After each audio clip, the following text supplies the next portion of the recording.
Most gardeners know worms are the lifeblood of healthy soil. They turn lifeless dirt into rich, fertile ground bursting with life. But here's a surprising truth many overlook. You don't need to wait months for compost to attract them. There's a secret ingredient sitting right in your kitchen that pulls earthworms into your soil faster than any compost pile ever could: plain white rice. Yes, that humble grain, when used correctly, becomes a magnet for worms, transforming your garden bed into a thriving ecosystem almost overnight. Once rice starts to break down in the soil, it does something magical. Unlike other scraps that take weeks to rot, rice ferments quickly, releasing mild sugars and starches that soil microbes adore. When microbes multiply, worms rush in to feed on them, leaving behind castings rich in nutrients. It's a chain reaction that accelerates soil life, and when done properly, it can revive even tired, compacted ground faster than traditional composting methods. Compost is excellent for the long game, but it takes time to mature. Raw vegetable scraps or grass clippings can even repel worms if they're too fresh or acidic. Rice, on the other hand, offers immediate microbial food. Once you moisten it and bury it shallowly, microbes colonize it within days, creating a soft, fermented mass that worms can't resist. Another advantage is that rice doesn't introduce strong odors when used sparingly and buried properly. Many gardeners hesitate to bury kitchen waste for fear of rats or bad smells, but rice avoids those problems.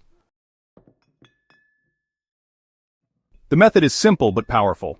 Start with 1 cup of cooked plain white rice. Avoid seasoning, oil, butter, or salt, as those can harm soil life. So, now you want to place the rice in a container and add 2 cups of clean, chlorine-free water. This ratio, allows the rice to soften further, which really helps speed up microbial growth once it's in the soil. Next, let it sit loosely covered at room temperature for about 24 hours. During this time, the rice begins fermenting just enough to release the attractive compounds that will trigger soil life. After 1 day, go ahead and dig a shallow trench or hole about 4 inches deep in your garden bed. Pour the rice and water mixture into the hole, then cover it completely with soil.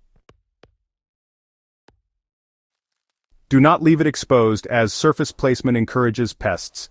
In just a few days, you'll notice soil activity in that area picking up. Worms will tunnel through, and if you dig back carefully, you'll often find them feeding directly in the spot. The reason worms respond so strongly is tied to how decomposition works. As rice ferments, bacteria and fungi explode in number, producing organic acids and breaking starch into simple sugars.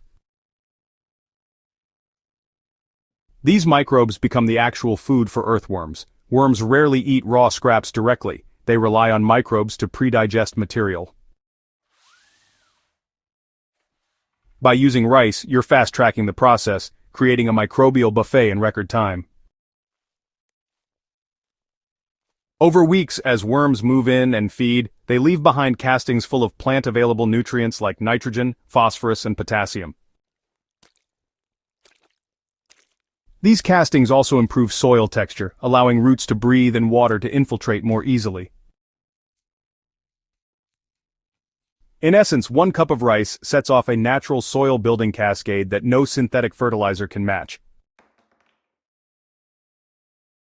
Rice works best in areas where you want to boost soil life quickly: new beds, depleted soil, or around fruit trees and shrubs that need extra fertility. It's also excellent for worm-rich compost pits if you're trying to multiply worm populations. For raised beds, just bury small amounts in different corners to spread worm activity evenly. The best time to use it is during warm weather, when microbial activity is naturally high.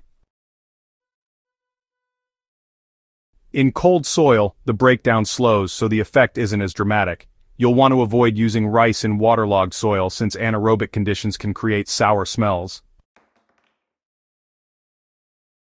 Ah, the sweet spot is that moist, well-drained ground where oxygen really supports healthy decomposition. It's just the perfect environment for your plants to thrive. Now, some gardeners, they really go overboard and dump large amounts of rice into the soil. But this, my friends, can backfire. You see, excess rice can go anaerobic, creating those foul smells and temporarily depleting oxygen in the soil. Not quite what we want, is it? It's best to stick to 1 cup per planting area every 2 weeks at most. Also, another common mistake is using seasoned or leftover rice with oils or spices. These can attract pests and slow down microbial action. So, keep it plain, simple, and unflavored for the best results. Never leave rice on the surface. It will dry out, attract rodents, or mold in the open air. Always bury it under at least 2 inches of soil. This ensures decomposition happens underground, where worms and microbes really thrive. Used regularly, rice not only brings worms but also improves the overall soil ecosystem. With repeated applications, worm populations increase, leading to natural aeration and, deeper soil fertility. Over time, the need for external fertilizers drops dramatically, as the soil becomes self-sustaining.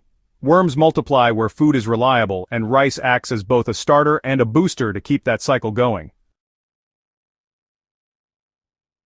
Gardeners who combine rice feeding with occasional organic mulching notice their soil structure changing completely within a single season. Hard, compacted earth loosens, root systems penetrate deeper, and plants grow stronger with fewer problems. This is the hidden power of using simple kitchen scraps with intention. Many urban gardeners just don't have the space for a large compost pile, and that's where rice really shines.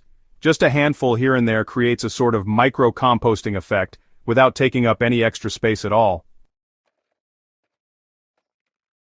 It's discreet, easy, and, requires no turning or management at all. You're essentially feeding your soil in place using something nearly every household already has. Rice may look ordinary on the plate, but in the soil, it's actually a catalyst for life. By harnessing this overlooked kitchen scrap, you can attract worms faster than compost, boost microbial activity, and, honestly, transform tired beds into living, fertile soil. It's proof that sometimes the simplest, most accessible solutions are, in fact, the most powerful.